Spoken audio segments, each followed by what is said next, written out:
Hello, Otterbein residents, family, and friends. Kendra with you today for another video update.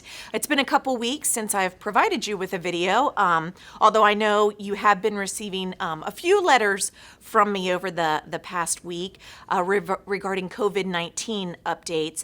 But I wanted to come to you in person just to share in those updates as well, and hopefully clear up any questions that you may have. If you recall, actually my most recent video before this one, I was very pleased to share that our numbers hadn't changed. We had no new positive cases, and we hadn't for a few weeks. That is not the case today, so I want to share with you over the past week some of the numbers regarding our positive cases.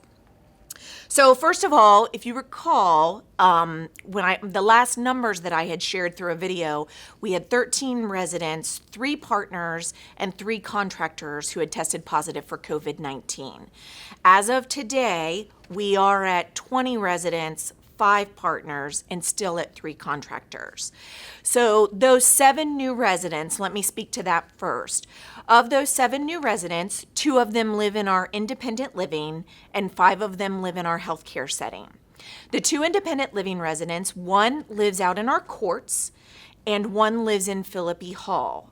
So let me also say they are both symptom-free. So if there's any good news, it is that they have 0 symptoms, they feel good. So I'm happy about that. The court resident, the independent living court resident, she is self-isolating at home, and she will do so until we get 2 negative tests back on her, and of course she remains symptom-free. The Philippi Hall resident, same thing. He is self-isolating in his apartment, and he will remain there also until he receives 2 negative tests and also remains symptom-free. The 5 healthcare residents all reside on our newcomer neighborhood.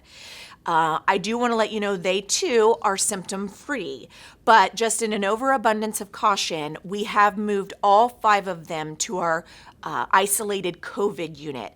And we do that so we, again, don't minimize the spread, and they have consistent caregivers that are only caring for them. So all 5 of those residents are on our COVID unit, and just like our independent living residents, they will remain there until we receive 2 negative tests back on them, and of course they continue to remain symptom-free. The 2 partners, remember we had a little jump from 3 to 5, and the 2 partners, one is a nurse. She works mainly on our transitional care unit, our rehab unit. She never showed any symptoms, and at the time of this video, I'm happy to share that she has already received her negative test, and she's already back at work. So that's very good news. The second partner, she is a state-tested nursing assistant, a long-term partner. She had a mild symptom, very mild symptom, and she works on our newcomer neighborhood as well. So you can see, being very transparent, there seems to be a little trend there on newcomers. So we're doing all of that tracking. I'm working very closely with the healthcare staff and kind of doing that COVID tracking, as we like to call it. So we're up to 20 residents, 5 partners, and 3 contractors. We continue to test as part of the Otterbein Offensive, and also through the directive through Governor DeWine, and also the Centers for Medicare and Medicaid at a federal level. I do want you to know that all but 1 of the new positive cases over the past week were identified through that offensive testing. Again, remember, they were all symptom-free, so we were able, hopefully, right, the idea is we identified them earlier and got them isolated so we could help stop the spread.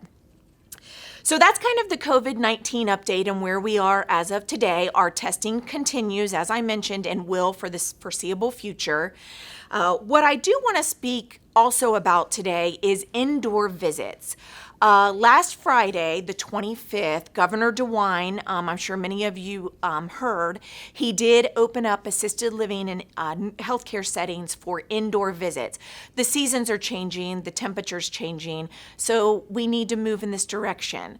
What we're working on this week is exactly what that will look like. I'm sure many of you received a letter from our president and CEO Jill Wilson, kind of outlining that for you.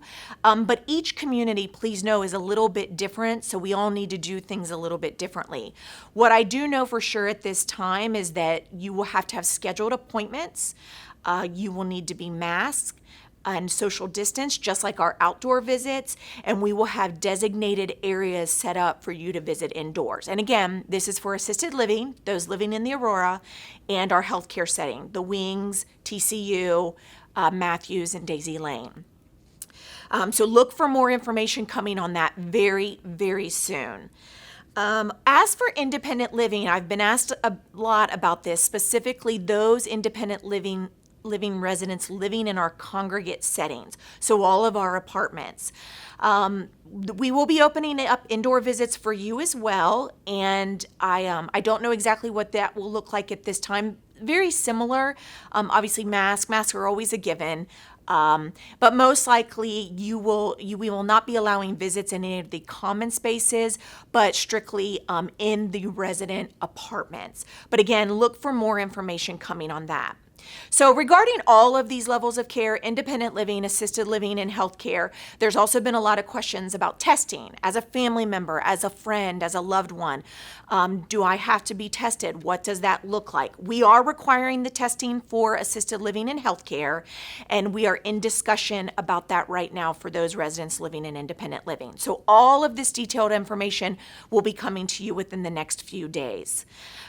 So with that being said, that's really my kind of overall COVID update regarding testing and the new indoor visits.